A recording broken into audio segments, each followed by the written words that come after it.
Hello, everybody. It is great to be here. And my name is Gary Fowler, and I'm the host of the Founders Report with Gary Fowler. I'm a serial entrepreneur and investor. I've been involved in 17 startups and 2 unicorns. I was on the original management team at Click Software, which was sold to Salesforce for $1.35 billion, and also Eva.ai, an AI HR tech company that I co-founded with Dr. David J. We believe that intellectual capacity is evenly spread around the world, but the opportunities are not. So with that, I have an incredible guest today, Nadia Fisher.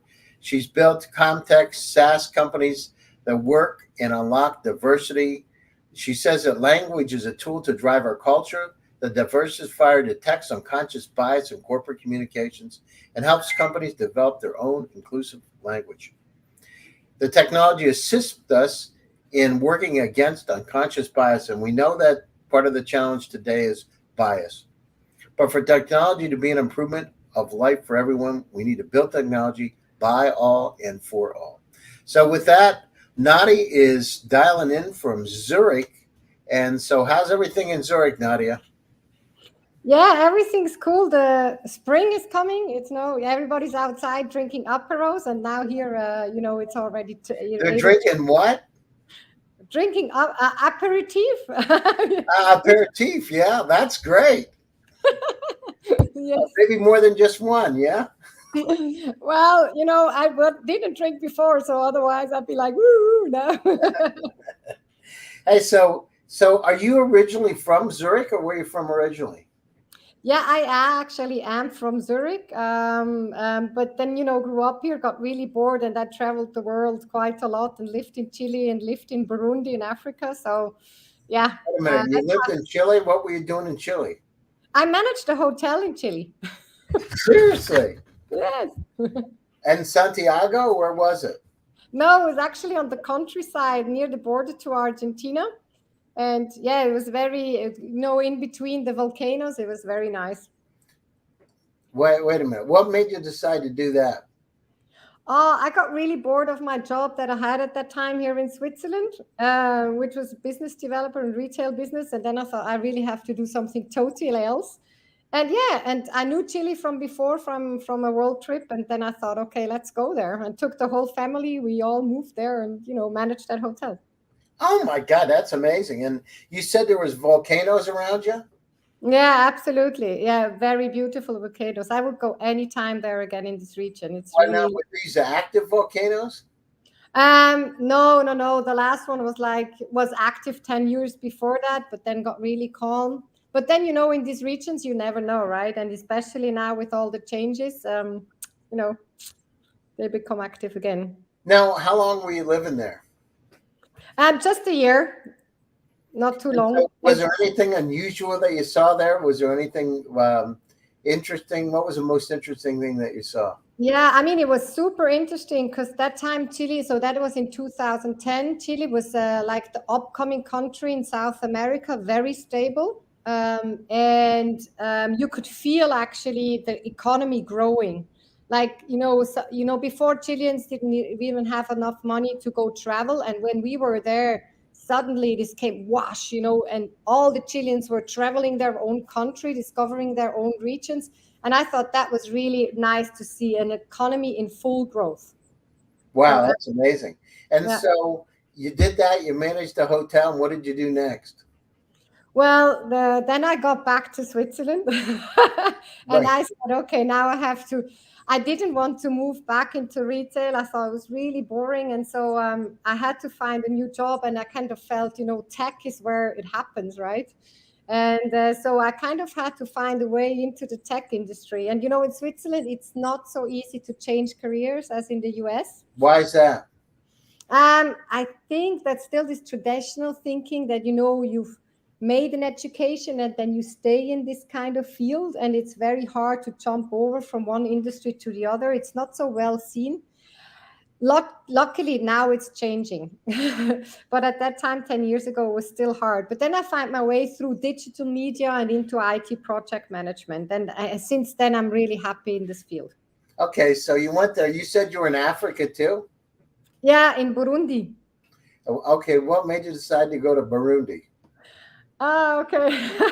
It's funny, but that was in 1994, so a very long time ago. It was after my high school. Again, I wanted to experience something special, and I knew an architect living in Burundi.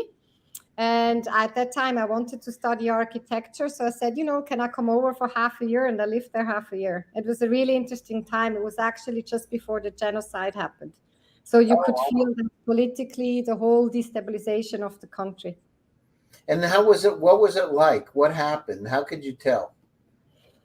Well, you could tell because when I arrived, you could see that in the bars and on the street, Tutsi and Hutu were still, living together. And then during the time I was there, I had very good friends who were Tutsi. I got invited to different parties where you could suddenly see former militaries being in the corner and discussing together. And you could feel it was a kind of weird. Really? So they were in the corner talking? Yeah, I mean, it was all in Kirundi, right? I couldn't understand the thing.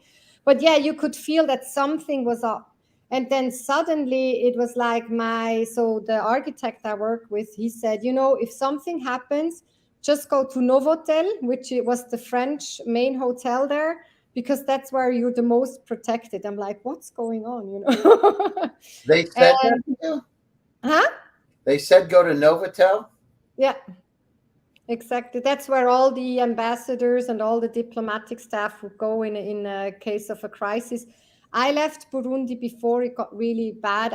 Anyway, so I wasn't planning to stay there. But it was really hard afterwards. When I left, I heard my friends telling, how many dead people are on the street and stuff. It was really hard to take. Oh my God, that's amazing. Okay. So you went down through and so you went to Gustav Kaiser Training International.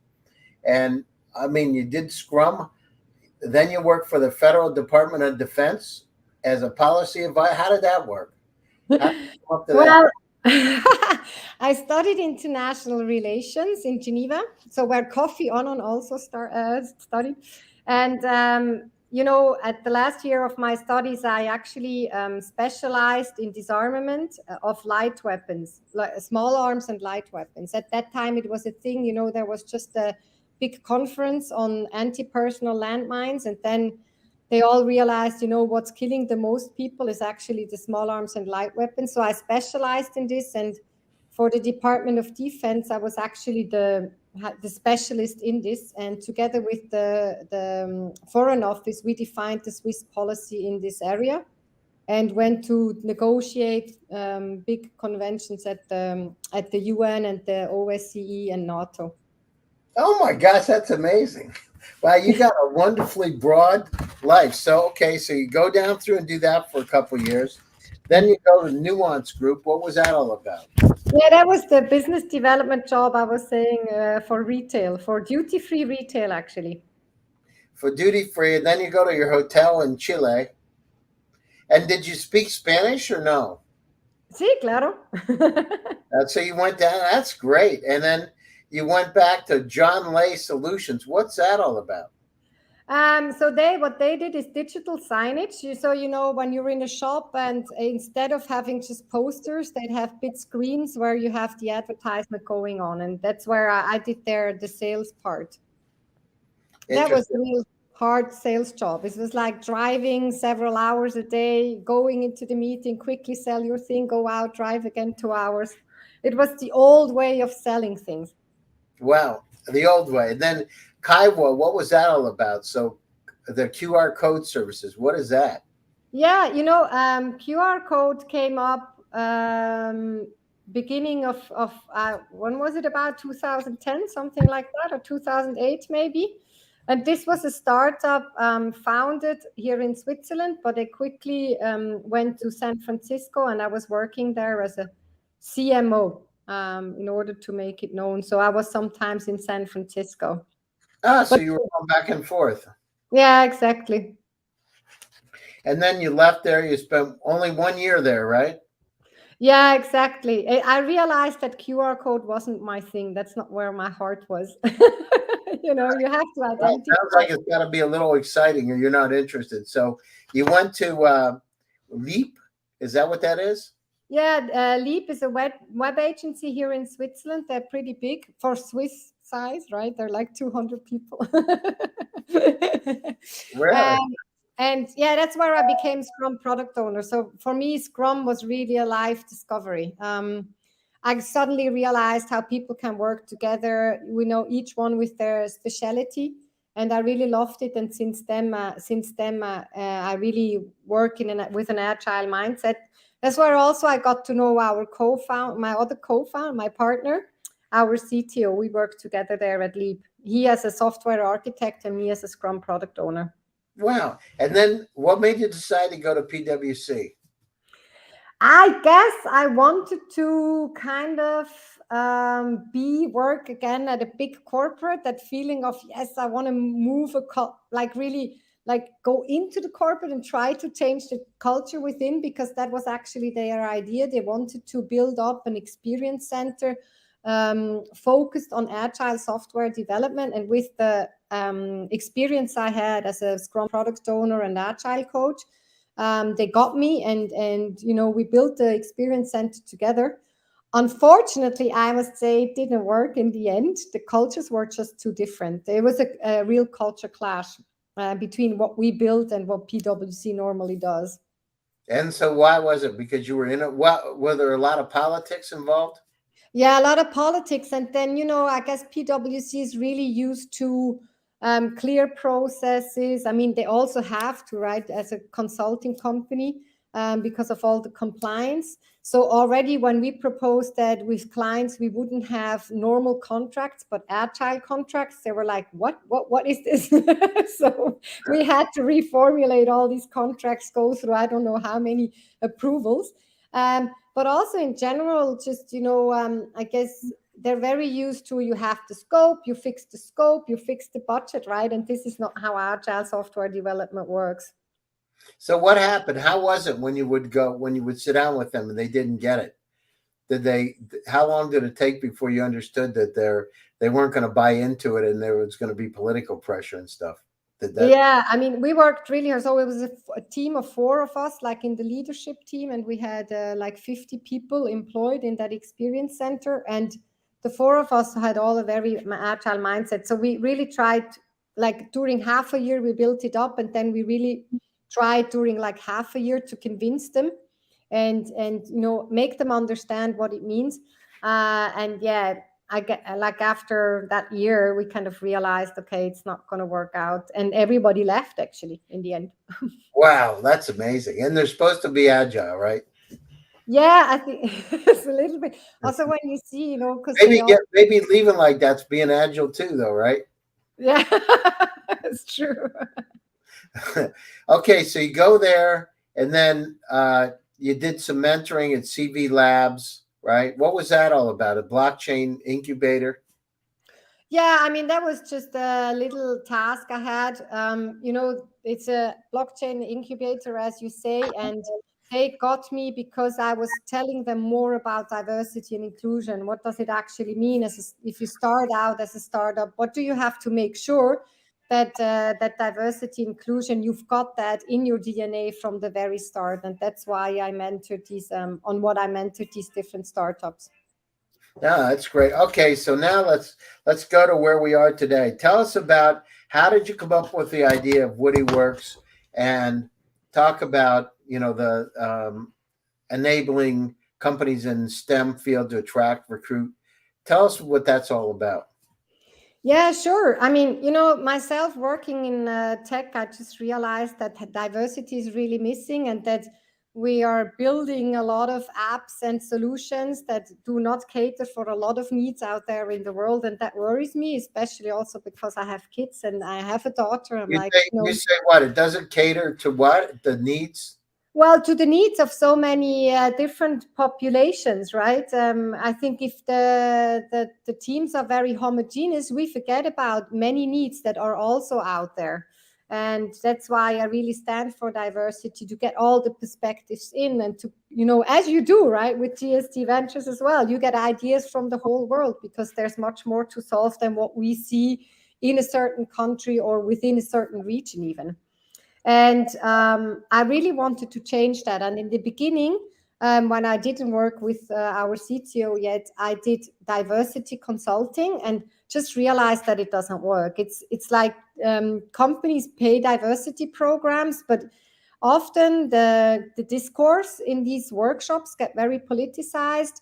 People hear it, but then they forget about it again. Really? So what do you mean it gets politicized? So they're just doing it because they have to do it, not because they want to do it? Yeah, or in these workshops, you maybe have 20 people and two are really against it because I don't know, they feel offended or they don't want to go with it. They don't want to unlearn what they've learned so far. And they start to really grasp the whole discourse and make it a very political discussion instead of building a learning environment, So tell right? me about that. That's interesting. Like, give us an example of what it Well, would be. Well, if you're, for example, saying, hey, let's talk about privilege, and then if you have a good learning environment, everybody says, yeah, okay, actually, you know what, I'm a man mid-age, so probably it's pretty cool for me in the career area because people employ me very easily.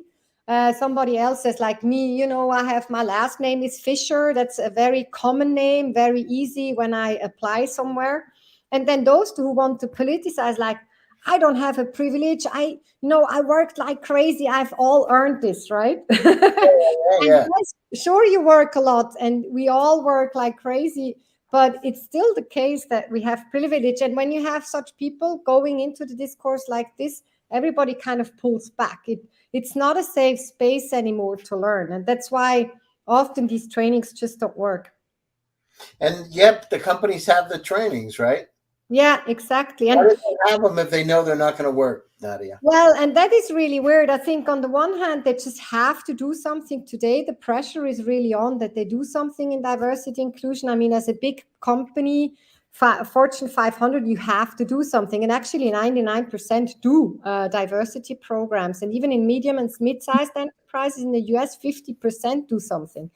So, but and this Harvard has really made studies about this. Do these diversity programs work? And they found out that mostly it doesn't work. Actually, even diversity even decreases if you do such diversity programs. So they're counter. Seriously, why is that? Yeah, I think again because every bias works very weirdly. Is that we think, oh, now we've learned something. I've got more intelligent, and now I'm more aware of it. But the fact is actually because you are more aware of it, you get fall into an expert bias. And the expert bias clearly said those people who think they know better actually do worse. Seriously, that's Yeah, amazing. yeah, So they think they should. They think they know how to fix it, but they don't have a clue, right? yeah, exactly. And Wow. yeah. So this is where we said, okay, you know what? We have to do something different, right? And also something that can be scaled within the companies because diversity programs you can't really scale. I mean, you have a company of 250 employees, 250,000 employees. How do you want to scale that?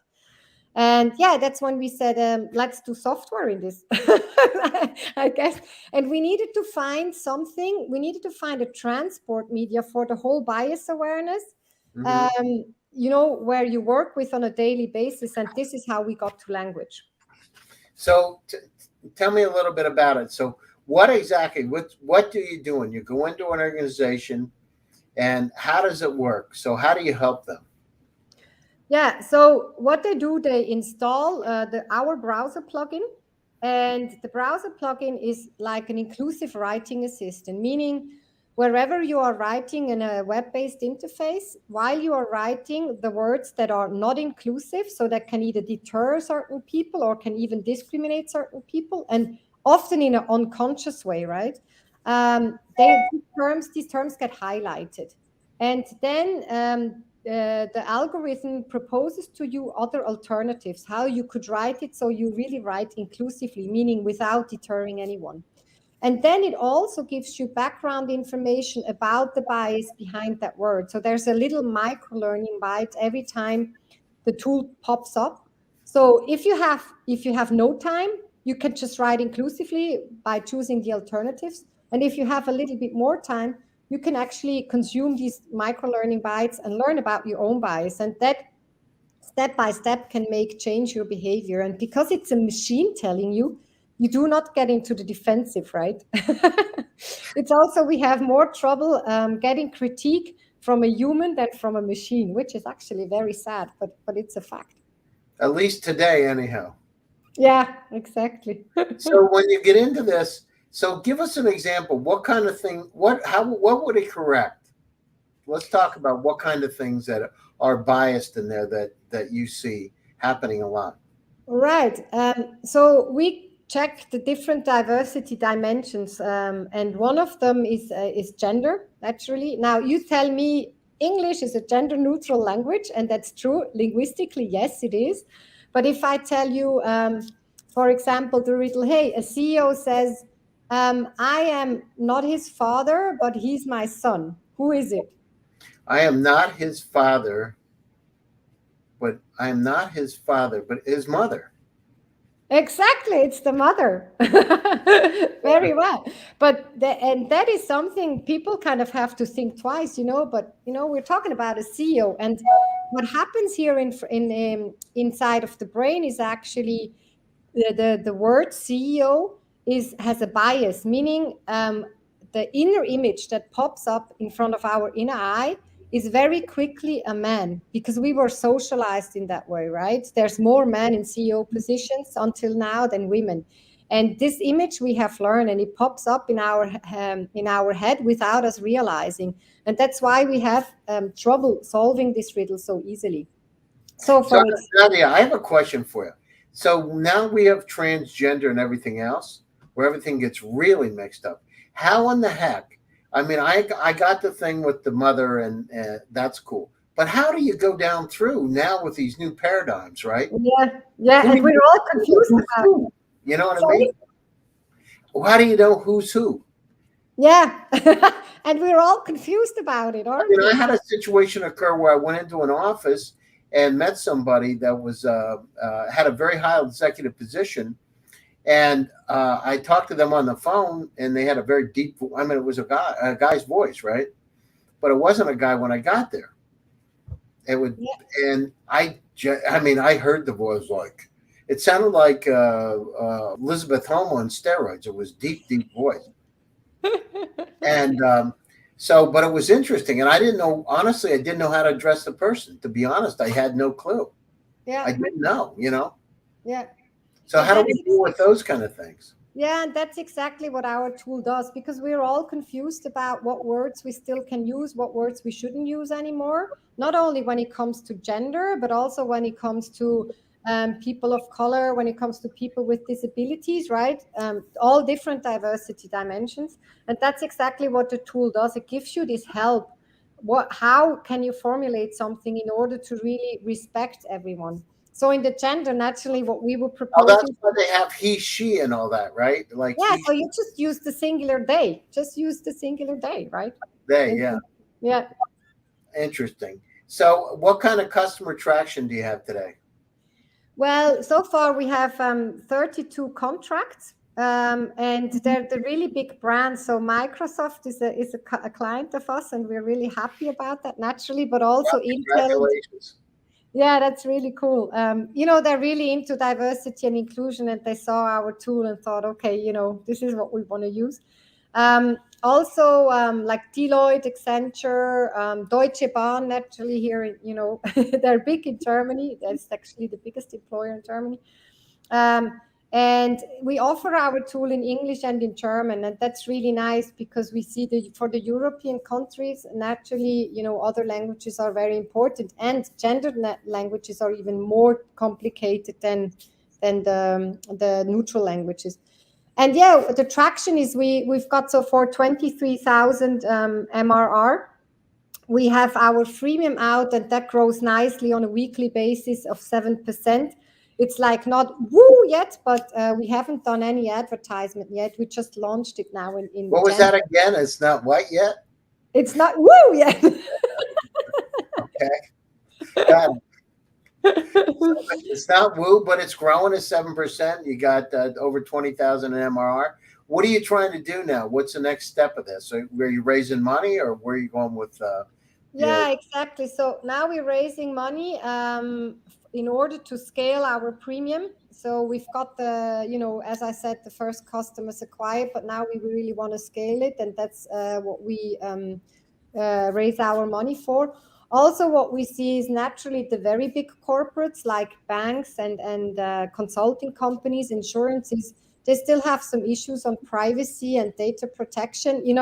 Especially in Europe, it's worse than in the United States, but still. And we still have to build out the corporate product, the Witty Enterprise, and that's also what what we'll invest in. And how much you're trying to raise today? 2.2 million. So And we would like, in euros or dollars? that's in dollars. And with that investment, next to the build out, I said we'll reach an MRR of 250,000. And we would like to raise that with safes in order to be really quick, because we need to focus fully now on the scaling of the premium.